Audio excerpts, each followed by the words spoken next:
우리가 왜 여기서 앉아 죽기를 기다리는가 사랑하는 여러분, 혹시 삶의 어느 한 지점에 멈춰서서 이대로는 안 되는데 하면서도 아무것도 하지 못한 채 무력하게 주저앉아 계신가요? 더 나은 삶, 더 깊은 신앙을 원하지만 현실의 벽 앞에서 발걸음을 떼지 못하고 있지는 않으신지요? 오늘 이 이야기가 여러분의 마음에 하나님의 크신 은혜와 위로를 전하는 소중한 통로가 되기를 간절히 기도합니다. 잠시 시간을 내어 이 메시지가 꼭 필요한 분들께 이 영상을 공유해 주시고 구독을 통해 저희의 여정에 계속 함께 해주신다면 저희에게는 더 없는 큰 힘이 될 것입니다. 여러분의 그 작은 나눔이 절망 속에 있는 누군가에게는 새로운 희망의 시작이 될 수 있습니다. 오늘 우리가 나눌 이야기의 핵심은 바로 갈망, 즉 굶주림입니다. 여러분을 안락한 울타리 밖으로 무기력한 현실 너머로 이끌어 오직 하나님만이 행하실 수 있는 기적의 자리로 나아가게 하는 단 하나의 강력한 힘, 그것이 바로 갈망입니다. 성경에는 이 진리를 생생하게 보여주는 한 이야기가 나옵니다. 오래전 사마리아라는 성이 아람 군대에게 완전히 포위되었습니다. 성 안의 식량은 바닥났고 사람들은 끔찍한 굶주림 속에서 죽어가고 있었습니다. 바로 그 성문 어귀에 나병 환자 4사람이 앉아 있었습니다.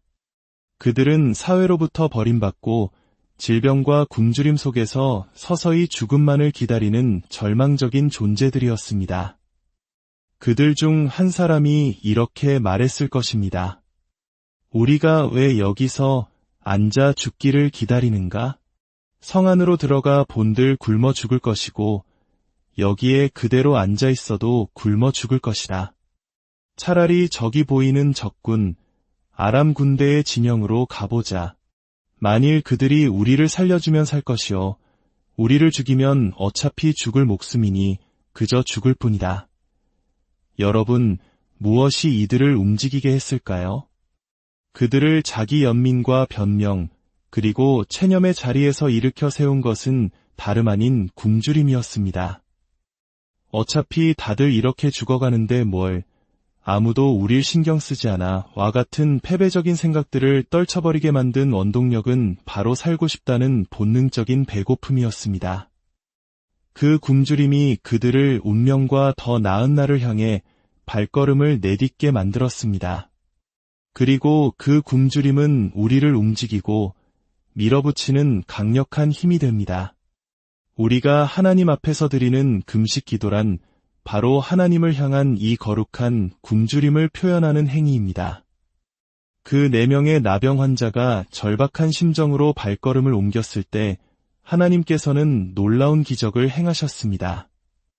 주께서 그들의 발걸음 소리를 거대한 군대의 소리로 아람 군대에게 들리게 하셨고 공포에 질린 아람 군대는 모든 군량과 재물을 버려둔 채 도망쳐버렸습니다. 절망 속에서 내디딘 몇 걸음이 한 도시 전체를 구원하는 기적의 통로가 된 것입니다. 이것이 바로 갈망의 힘입니다. 하나님을 향한 갈망, 변화를 향한 갈망이 우리를 움직이기 시작할 때 우리는 자기 연민과 우울감, 절망의 늪에서 빠져나와 하나님이 예비하신 놀라운 계획 속으로 걸어 들어가게 됩니다. 반면 이 영적인 갈망을 채우지 못할 때 어떤 비극이 일어나는지도 성경은 분명히 보여줍니다. 포위된 사마리아 성 안에서는 상상조차 할 수 없는 끔찍한 일들이 벌어지고 있었습니다. 굶주림의 이성을 잃은 사람들은 급기야 자신의 자녀를 삶아 먹는 지경에 이르렀습니다. 오늘은 당신의 아이를 먹고 내일은 내 아이를 먹읍시다. 라고 서로 약속하며 혈육을 먹는 인간성이 완전히 파괴된 모습이었습니다. 이 끔찍한 이야기는 단지 과거의 기록이 아닙니다. 이것은 영적 기근이 우리 삶에 어떤 비극을 가져오는지 보여주는 강력한 경고입니다. 우리가 하나님을 향한 영적인 갈망을 거룩한 말씀과 기도로 채우지 않을 때 우리는 세상의 헛된 것들, 즉 나귀 머리와 비둘기 똥과 같은 육적인 것들로 허기를 채우려 합니다. 그리고 그것이 우리의 가정과 관계를 지키기에 충분하다고 착각합니다. 하지만 영혼이 굶주린 사람들은 결국 서로를 돌아보게 됩니다. 서로를 물어뜯고 비난하며 공격합니다. 사탄은 바로 그 틈을 타 가정과 공동체를 무너뜨립니다. 우리 안에 일어나는 수많은 다툼과 분열은 사실 하나님으로 채워져야 할 영혼의 허기에서 비롯된 비명일 수 있습니다. 저는 오늘 이 말씀을 듣는 누군가가 이렇게 결단하기를 기도합니다. 하나님, 저는 작년과 똑같은 모습으로 또 한 해를 보낼 수 없습니다. 이 중독의 문제 속에, 이 절망의 상황 속에 더는 머물러 있을 수 없습니다. 제게는 오직 하나님만이 채우실 수 있는 거룩한 갈망이 있습니다. 성경 예레미야 애가서는 이렇게 기록합니다. 칼에 죽는 것이 굶주려 죽는 것보다 낫다. 한 번역본은 이 구절을 이렇게 표현합니다. 그 자리에 앉아 서서히 죽어가는 것보다 차라리 싸우다 쓰러지는 것이 낫다. 좋든 싫든 굶주림은 우리를 움직입니다. 구약의 에서를 기억하십니까? 그는 사냥을 마치고 굶주린 채 집으로 돌아왔습니다. 그때 동생 야곱이 팥죽을 쓰고 있었습니다. 에서는 눈앞에 팥죽 한 그릇의 유혹을 이기지 못하고 장자로서 받을 모든 축복과 권리, 즉 장자권을 동생에게 팔아넘기고 맙니다. 그는 하나님으로부터 오는 영적인 축복으로 채워야 할 갈망을 순간의 육적인 만족으로 대체해버리는 치명적인 실수를 저질렀습니다. 이것이 바로 우리가 금식하며 기도해야 하는 이유입니다. 금식은 여러분의 옆 사람을 위한 것이 아닙니다. 이 시대의 아버지들, 어머니들, 사업가들, 그리고 청년들, 바로 당신을 위한 것입니다. 하나님께서는 말씀하십니다. 내가 나를 향해 굶주리기 전에는 결코 닿을 수 없는 영역이 있다. 모든 것을 가진 이는 나이며 한 사람을 높이기도 하고 다른 이를 낮추기도 하는 이가 바로 나. 그리고 주님은 마태복음 5장에서 이렇게 약속하셨습니다. 의에 줄이고 목마른 자는 복이 있나니 그들이 배부를 것이며 마지막으로 탕자의 이야기를 떠올려 보십시오. 무엇이 그를 돼지우리에서 일으켜 아버지의 집으로 돌아오게 만들었을까요? 재산을 탕진한 후 찾아온 친구들의 배신이었을까요? 돼지들과 함께 뒹구는 비참함과 악취였을까요? 아닙니다. 그 어떤 것도 그를 움직이지 못했습니다. 그를 아버지의 집으로 이끈 단 한 가지는 바로 굶주림이었습니다.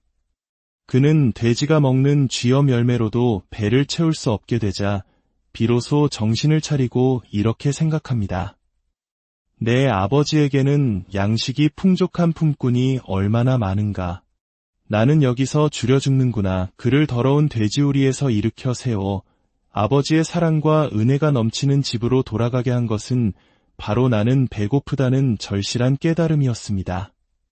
사랑하는 여러분, 바로 이 굶주림이 방황하는 아들딸들을 깨우는 하나님의 방법입니다.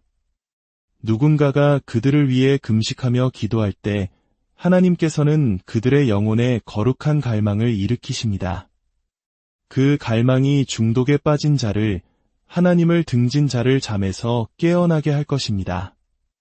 만약 그들이 스스로를 위해 기도하지 않을 때 우리가 우리 자녀와 가정을 위해 금식하며 기도하기 시작한다면 하나님께서는 그 굶주림을 사용하여 그들을 아버지의 집으로 돌아오는 길로 밀어붙이실 것입니다. 그 어떤 간청이나 문제도 통하지 않을 때 예수님께서는 이렇게 말씀하셨습니다.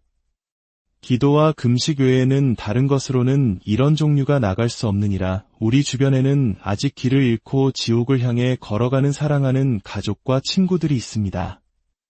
그들을 진흙과 수렁에서 건져내어 아버지의 집으로 돌아오게 할 유일한 길은 바로 영적 갈망을 일깨우는 것입니다.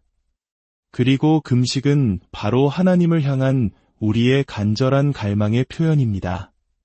수많은 성도들이 한마음으로 기도하며 금식할 때 우리의 배에서 나는 꼬르륵 소리는 악한 영들을 향한 강력한 영적 함성이 됩니다. 성경은 분명히 말합니다. 이런 종류의 악한 영의 결박은 오직 기도와 금식을 통해서만 풀어질 수 있다고 말입니다. 사랑하는 여러분, 지금 삶의 어느 자리에서 굶주리고 계십니까? 그 갈망을 세상의 헛된 것으로 채우려 하지 마십시오. 그 거룩한 굶주림은 여러분을 하나님의 기적과 은혜의 자리로 인도하는 가장 강력한 힘입니다.